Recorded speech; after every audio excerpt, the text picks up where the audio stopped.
আসসালামু আলাইকুম রহমতুল্লাহ নাহমাদুহু ওয়া নুসাল্লি আলা রাসূলিহিল কারীম আম্মা বাদ। আজকের এই দর্সে আমরা আলোচনা করব যে ফতোয়া দিয়ে বিনিময় নেওয়া যাবে কিনা। আল উজরাতু আলাল ইফতা, ফতোয়া দিয়ে বিনিময় নেওয়া জায়েজ কি জায়েজ নেই সেই বিষয়ে আমরা সংক্ষেপে জানব। আল উজরাতু আলাল ইফতা, ফতোয়া দিয়ে বিনিময় নেওয়া। ইয়াজিবু আলাল মুফতি আল্লাহ ইয়াসআলা আন ইফতাইহি আজরান, যে মুফতির জন্য আবশ্যক হলো সে ফতোয়া দিয়ে বিনিময় না চাওয়া। ওয়াদাকাল আল্লামাতু আলাউদ্দিন ইবনু আবিদিন রাহিমাহুল্লাহ তাআলা, যে স্বামী রহমতুল্লাহের ছেলে আলাউদ্দিন, তিনি উল্লেখ করেন আনশরিল ওয়াহবানিয়া আন্নাহু লা ইয়াজুজু আখযুল উজরাতি আলাল ইফতাই বিল লিসান, মৌখিকভাবে ফতোয়া দিয়ে বিনিময় নেওয়া জায়েজ না। ওয়া ইয়াজুজু আখযু উজরাতিল কিতাবাতি, তবে যদি লিখিতভাবে ফতোয়া দেয় তাহলে লেখার যে উজরত রয়েছে, বিনিময় রয়েছে, সেটা নিতে পারবে।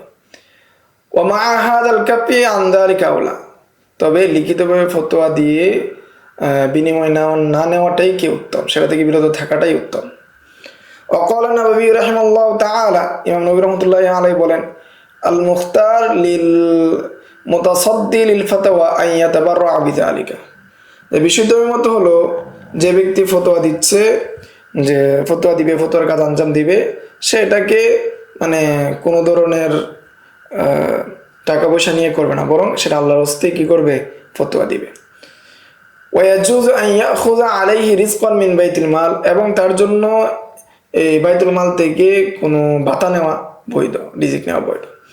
ইল্লা আন ইয়াতাআয়্যানা আলাইহি ওয়া লাহু কিফায়াতুন, তবে যদি সে নির্দিষ্ট না হয়, ওয়ালাহু কিফায়াতুন, আর এমত অবস্থায় তার যদি জীবিকার জন্য অন্যান্য কোনো মাধ্যমে যথেষ্ট হয়ে যায়, ফায়াহরুমু আলাস সাহিহ, তখন বিশুদ্ধ মত অনুযায়ী তার উপর উজরত নেওয়া বৈধ হবে না, হারাম হবে।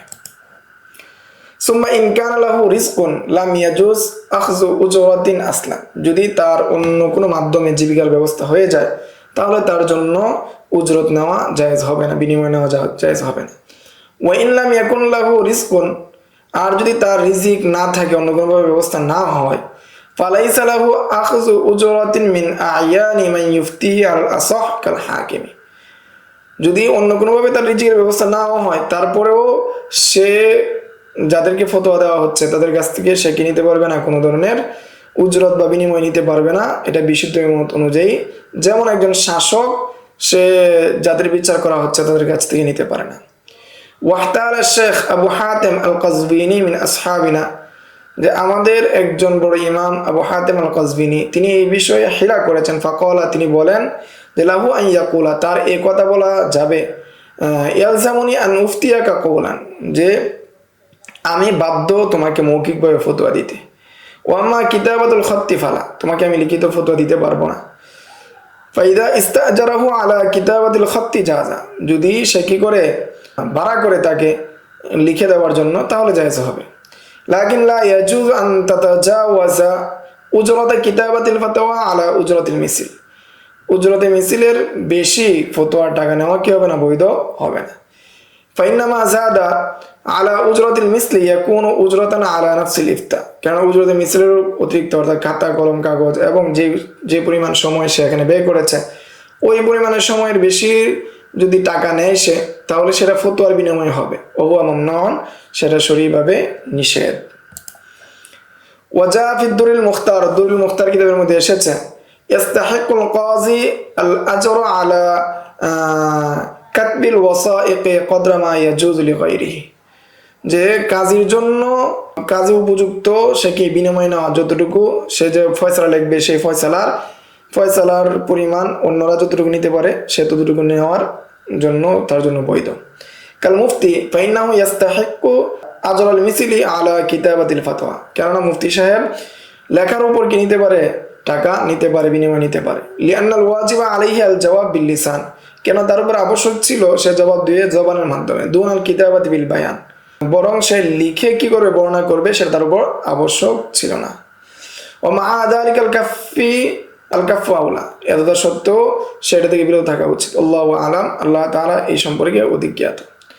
সুম্মা ক্বালা নবী রাহিমাহুল্লাহ তাআলা, এরপর ইমাম নবী রাহমাতুল্লাহি আলাইহি বলেন, ক্বালা সাইমারি ওয়াল খতিব লাউ ইত্তাফাকা আহলুল বালাদি, যদি শহরবাসীরা বা দেশবাসী ইত্তেফাক হয়ে যায়, ফাজআলু লাহু রিজকান মিন আমওয়ালিহিম, এবং তারা যদি তার জন্য কোনো ধরনের কি ভাতা নির্ধারণ করে দেয়, আলা আইয়া তাফাররাগা লিফাতাওয়াহিম জাযা, যে সে কি করবে, তাদের জন্য শুধু ফতোয়া দিবে আর তাদের জন্য ফতোয়া মাসলা মাসাইলের কাজ করবে, আর তার জন্য দেশবাসীর পক্ষ থেকে, জনগণের পক্ষ থেকে একটা ভাতা নির্ধারণ হয়, টাকা দেওয়া হয়, অর্থ দেওয়া হয়, তাহলে কি হবে, জায়েজ হবে সেটা গ্রহণ করা।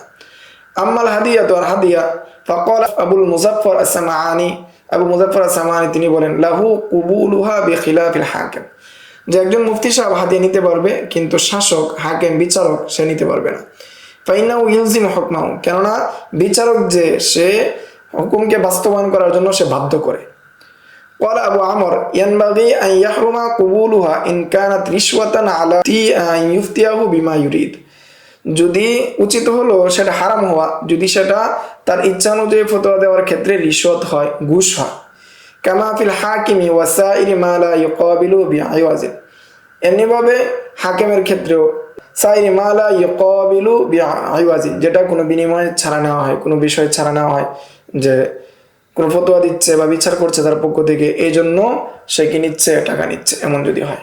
ক্বালাল খতীব ওয়া আলাল ইমামি আন ইয়াফরিদ লিমান ইয়ানসিবু নাফসাহু লিতাদরিসিল ফিকহি ওয়াল ফাতওয়া ফিল আহকামি মা ইউগনিহি আনিল ইহতিরাফ, যে খতীব বাগদাদি বলেন যে খলিফাতুল মুসলিমের জন্য আবশ্যক হলো যে ব্যক্তি নিজেকে ব্যস্ত রেখেছে ফিকহ, ফতোয়া, বিধিবিধান শিক্ষা দেওয়ার জন্য, তার জন্য এই পরিমাণ বাইতুল মাল থেকে, ইয়াকুনু লাহু যালিকা মিন বাইতুল মাল, যে বাইতুল মাল থেকে এই পরিমাণ ভাতা নির্ধারণ করে দেওয়া, যাতে করে সে অন্য কোনো কাজে লিপ্ত না হয়, অন্য কোনো কাজ থেকে সে মুক্ত থাকতে পারে।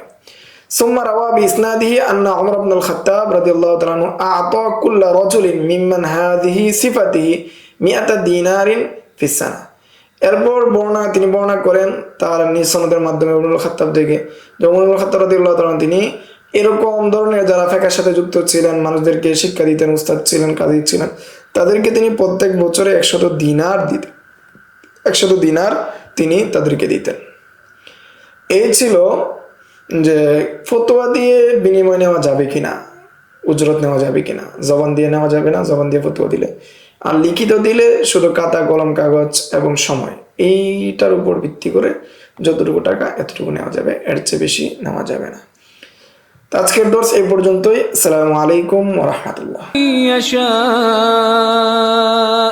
ومن يؤت الحكمة فقد أوتي خيرا كثيرا وما يذكر إلا أولو الألباب.